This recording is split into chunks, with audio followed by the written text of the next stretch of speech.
Good afternoon, everybody, and welcome to another edition of Cranky Gun Reviews. I'm back out at the range today. I was here yesterday, and you know, today's Super Bowl Sunday when I'm filming this. I totally missed the boat on this. I should have brought a football out with me to shoot it. It would have been a lot of fun, but I completely forgot. I don't watch sports. I could care less about sports, so I figured it's a great day to come out to the range, and guess what? Nobody else is here. So what I have out here today is my Smith & Wesson model 4046, which is a single action only 40 Smith & Wesson. This particular one doesn't have a manual safety or a decocker, and this is an Brinks security gun. Then I have my Smith & Wesson SD40VE and my Glock 23 and 40 Smith & Wesson. And I wanted to bring all these out here today. I don't shoot 40 Smith & Wesson that much, so for me, getting out here and getting a little bit more versed with the caliber is something I wanted to do. If I was to venture a guess, I would say either the 4046 or the SD40 I'm going to be more accurate with, only because I don't have a lot of time behind the Glock yet, and the grip angle still kind of throws me for a loop. So I have target set up at 5 yards and 8 yards, and I'm going to go ahead and do a magazine of each at 5 yards, a magazine at each at 8 yards, and then we'll see how I do. So let's go ahead and get started. Starting off with the 4046, and I think I'm shooting just some Herters 180 grain flat point. So again, this is a single action only. When you rack the slide, the hammer comes about halfway back. It has a very long trigger pull on this, and it's heavy. It's probably about 10 or 12 pounds. So the hammer's like halfway cocked. You pull the trigger, it finishes cocking it, it drops it, and then when the slide cycles, it resets it. So let's see how I can do here. Again, at 5 yards first.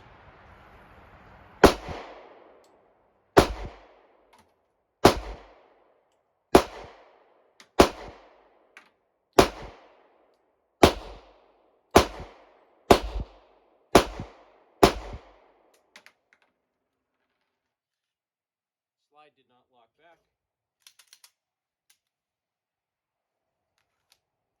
And now at 8 yards.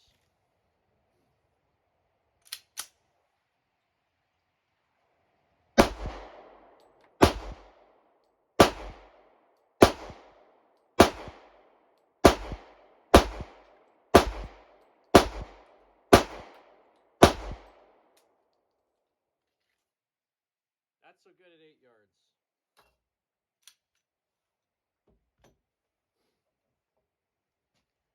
Next to the Smith & Wesson SD40VE.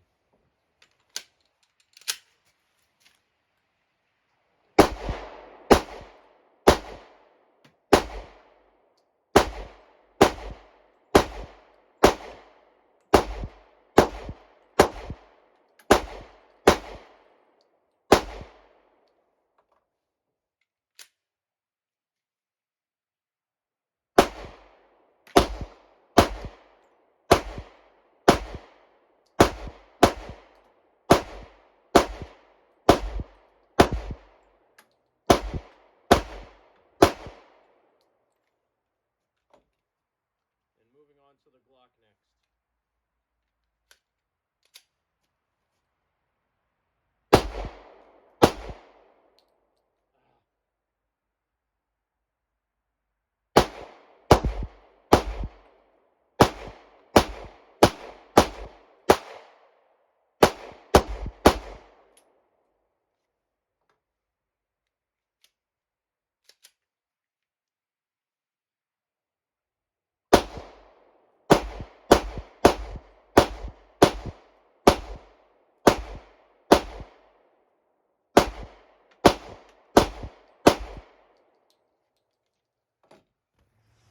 All right, so first target on the left, Smith & Wesson 4046.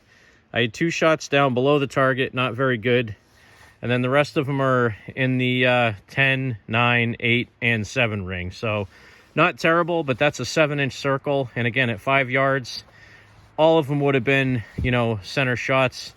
The SD40VE, I shoot that gun very well. So I had 4 of them in the 10 ring, 5 of them in the 9 ring, 2 in the 8 ring, 3 in the 7 ring, and I did not get any off that target at all. The Glock I didn't do too bad on. Most of them were, you know, 7, 8, 9, 10 rings. So again, that's a 7-inch circle, and I had it less than 7 inches end to end. But at 8 yards, boy, oh boy, oh boy. That 40-46, I was pulling rounds way down here. So not so great at 8 yards with the 40-46. The SD40VE, I had a few low down here as well. And then the Glock, I actually did a little bit better. I had one that was low. The rest of them are pretty much on target. I had a couple that were really high. Again, the Glock grip angle is not that natural for me. I'm still getting used to it. But let's set the camera up. I'll take some shots again at 5 yards, and I'll put the camera on the target and let you see how I do with a couple of magazines at 5 yards, and then I'll do the same at 10 yards, or 8 yards rather. How I can do here.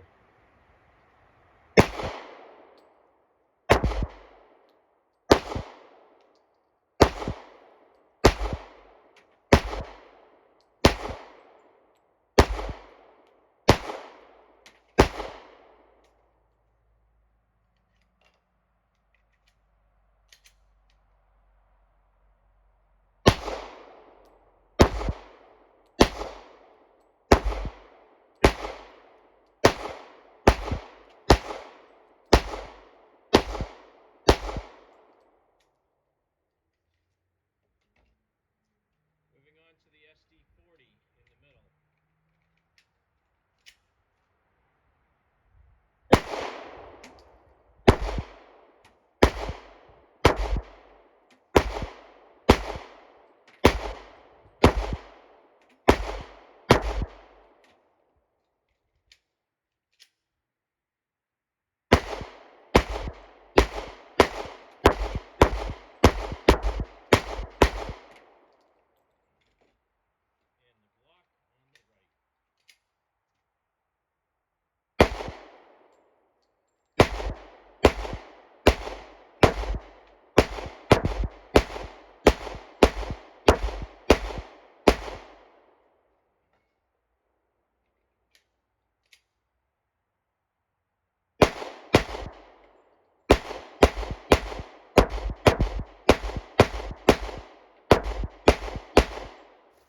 So this is at 5 yards.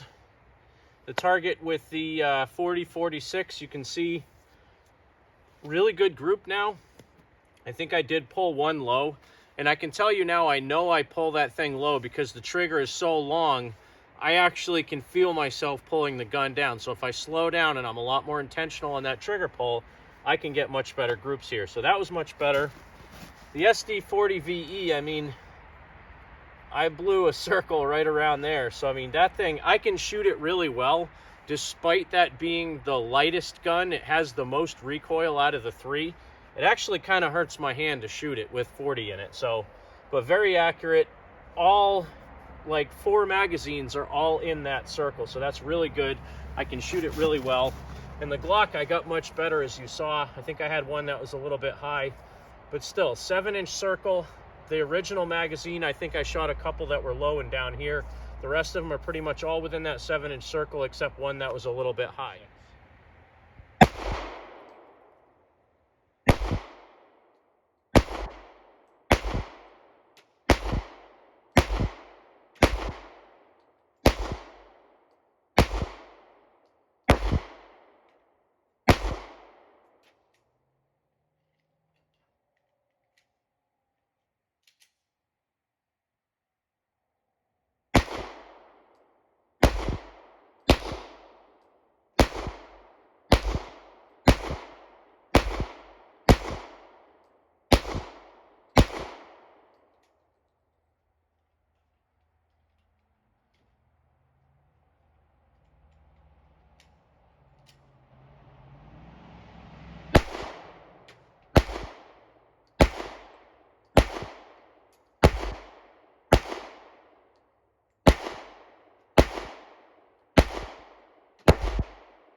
Now at 8 yards, much better this time around with the 40-46. Again, I noticed I was dipping when I was trying to pull that trigger.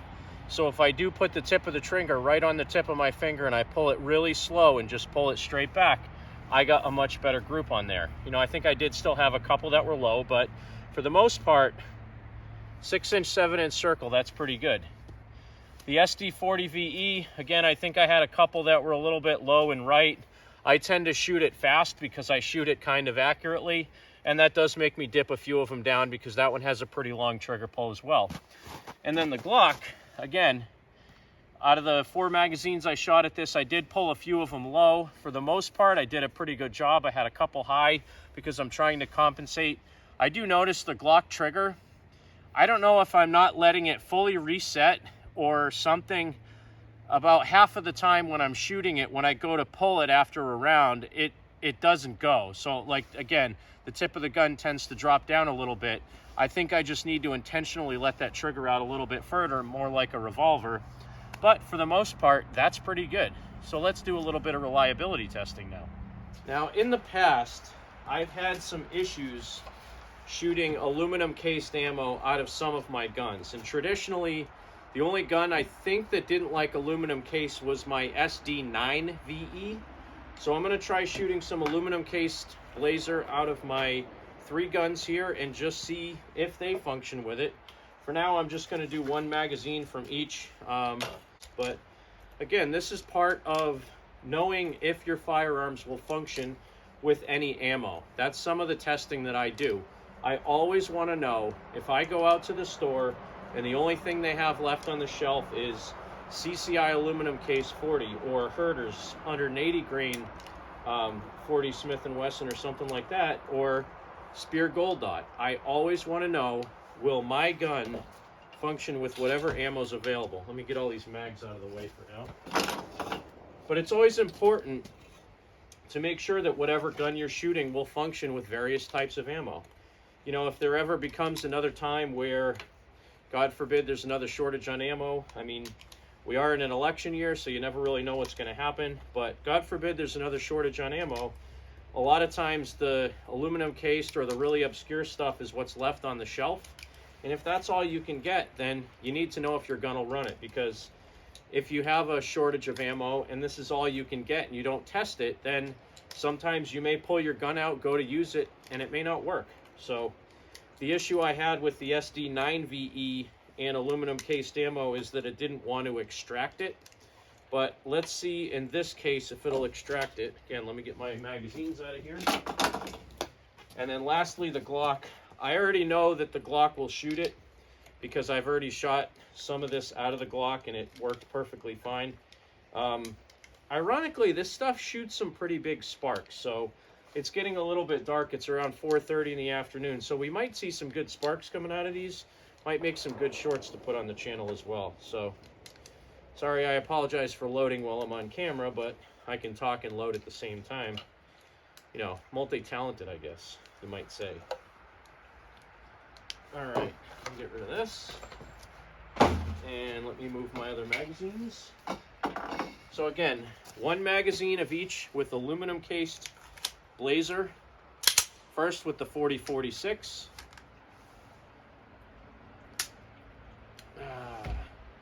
I don't think one went in the chamber that time. But you always want to keep your muzzle pointed down range for about 20 or 30 seconds in case it's a hang fire. Yeah, didn't pick one up off the magazine, so let me do it this way. Lock the slide back, insert the mag, drop it forward, and try again.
was good.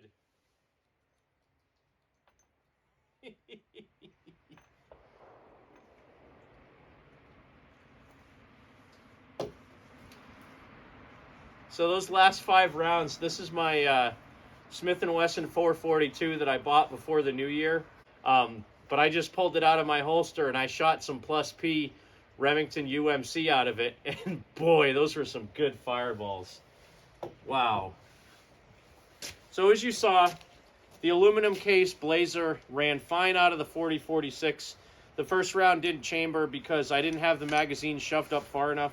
I have noticed some of these guns, when you load the magazines to capacity, and I think this is an 11-round magazine, this is a pre-ban one. When you load these to capacity, sometimes you can't physically push them up hard enough to get the round to pick up off of the top of the magazine. So sometimes you have to lock the slide back, insert the magazine, and then drop the slide before you can get it to actually load around. SD40VE worked flawlessly, and honestly the Blazer aluminum stuff shoots really, really well. I would have no problem buying more of that stuff if ever I find it. Shot great, and it's actually a pretty light recoiling round, so felt pretty good. And of course the Glock, it's a Glock, it ran. It's so reliable, it's boring, but at the same time, a reliable gun is a good gun, and a good gun is a carry gun. So in this particular case, the Glock 23 ran perfectly fine.